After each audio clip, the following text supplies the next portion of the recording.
Have a nice day. Have a nice day. Have a nice day.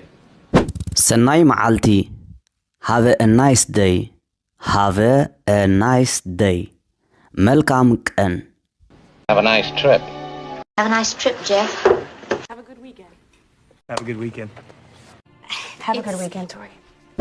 ሰናይ መዓልቲ have a nice day have a nice day መልካም ቀን ሰናይ ጉዕዞ have a nice trip have a nice trip መልካም ጉዞ ሰናይ ቀዳመ ሰንበት have a good weekend ሰናይ ቀዳመ ሰንበት ይግበረልና have a good weekend መልካም ቅዳሜና እሁድ መልካም ቅዳሜና እሁድ ይሁንልን ንኹልና ሰናይ ቀዳመ ሰንበት ይግበረልና have a great weekend all of us ለሁላችን መልካም ቅዳሜና እሁድ ይሁንልን happy sunday Have a nice day. Have a nice day. Have a nice day. Have a nice trip. Have a nice trip, Jeff. Have a good weekend. Have a good weekend. Have a good weekend, Tori.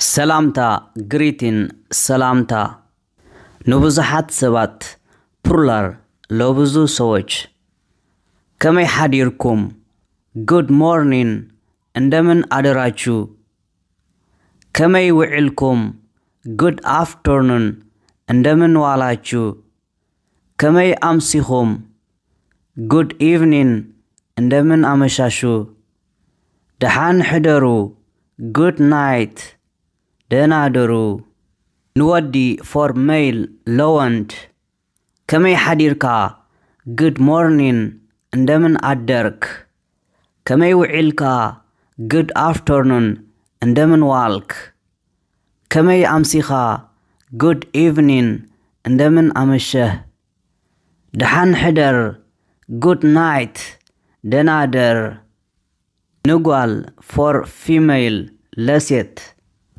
ከመይ ሓዲርኪ ጉድ ሞርኒንግ እንደምን አደረሽ ከመይ ውዕልኪ ጉድ አፍተርኑን እንደምን ዋለሽ ከመይ አምሲኺ ጉድ ኢቭኒንግ እንደምን አመሸሽ ደሓን ሕደሪ ጉድ ናይት ደህና አደሪ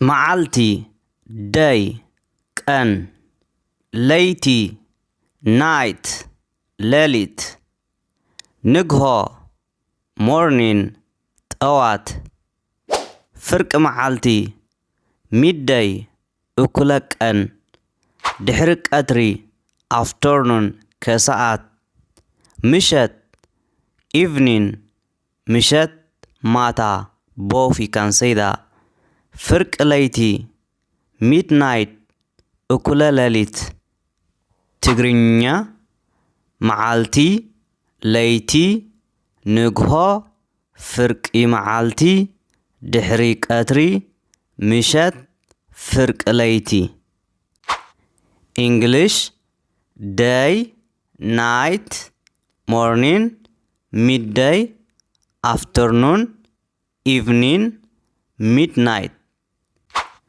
አማርኛ ቀን ሌሊት ጠዋት እኩለ ቀን ከሰዓት ምሸት ማታ እኩለ ሌሊት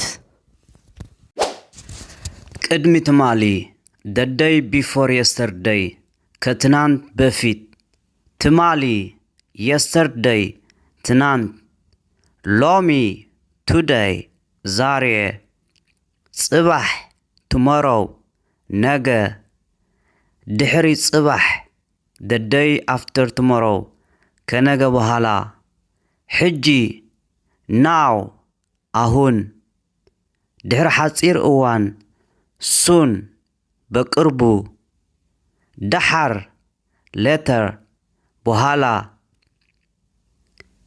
ወትሩ ኩሉ ጊዜ always ሁሉ ጊዜ ሓደ ሓደ ጊዜ sometimes አንዳንዴ ብዙሕ ጊዜ often or often ብዙ ጊዜ በፍጹም never በፍጹም ዳሓር አፍተር በኋላ ቅድሚ አጎ በፊት ዝሓለፈ ሰሙን ላስት ዊክ ባለፈው ሳምንት ዝመጽእ ወርሒ ኔክስት ማንስ በሚቀጥለው ወር ድሕሪኡ ወይ ከዓ ሽዑ ዘን ከዚያ በኋላ ትግርኛ ቅድሚ ትማሊ ትማሊ ሎሚ ጽባሕ ድሕሪ ጽባሕ ሕጂ ድሕሪ ሓጺር እዋን ዳሓር ወትሩ ኩሉ ጊዜ ሓደ ሓደ ጊዜ ብዙሕ ጊዜ ብፍጹም ዳሓር ቅድሚ ዝሓለፈ ሰሙን ዝመጽእ ወርሒ ድሕሪኡ ወይ ከዓ ሽዑ ክልቲኡ ክንጥቀም ንኽእል ኢና English the day before yesterday yesterday today tomorrow the day after tomorrow now soon later always sometimes often or often never after ago last week next month then አማርኛ ከትናንት በፊት ትናንት ዛሬ ነገ ከነገ በኋላ አሁን በቅርቡ በኋላ ሁሉ ጊዜ አንድ ብዙ ጊዜ በፍጹም በኋላ በፊት ባለፈው ሳምንት በሚቀጥለው ወር ከዚያ በኋላ ሸውዓተ መዓልታት ሰሙን 7 days of a week ሰውዓቱ የሳምንቱ ቀናት ትግርኛ እንግሊሽ አማርኛ ሶኑይ ማንዴይ ሰኞ ሶሉስ ትዊስዴይ ማክሰኞ ረቡዕ ወንስዴይ ረቡዕ ሐሙስ ተርስዴይ ሐሙስ ዓርቢ ፍራይዴይ ዓርብ ቀዳም ሳተርዴይ ቅዳሜ ሰንበት ሳንዴይ እሁድ ትግርኛ ሶኑይ ሰሉስ ረቡዕ ሐሙስ ዓርቢ ቀዳም ሰንበት እንግሊሽ ማንዴይ ትዊስዴይ ወንስዴይ ተርስዴይ ፍራይዴይ ሳተርዴይ ሳንዴይ አማርኛ ሰኞ ማክሰኞ ረቡዕ ሐሙስ ዓርብ ቅዳሜ እሁድ